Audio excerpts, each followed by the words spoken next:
হত্যা মামলায় জামিনে মুক্তির ৩ দিন পর বেগম রোকেয়া বিশ্ববিদ্যালয় চত্বরে সংবাদ সম্মেলন করেছেন বিশ্ববিদ্যালয়ের গণযোগাযোগ ও সাংবাদিকতা বিভাগের শিক্ষক মাহমুদুল হক।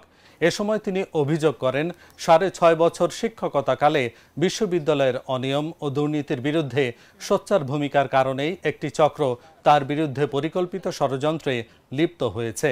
আমার নামে ২টি মামলা আছে, ২টি মামলা থেকে আমার নাম প্রত্যাহার করতে হবে, কারণ এটা একটা হয়রানিমূলক ষড়যন্ত্রমূলক মামলা, ব্যক্তি প্রতিহিংসা পরায়ণ চরিতার্থ করার জন্য মামলা। হাজিরহাট থানার ওসিকে সাসপেন্ড করে তাকে দ্রুত আইনের আওতায় নিয়ে তদন্ত কমিটি গঠন করে এই আমার গ্রেপ্তারের পিছনে কারা কারা জড়িত তাদেরকে চিহ্নিত করতে হবে এবং চিহ্নিত করে তাদের শাস্তির আওতায় আনতে হবে।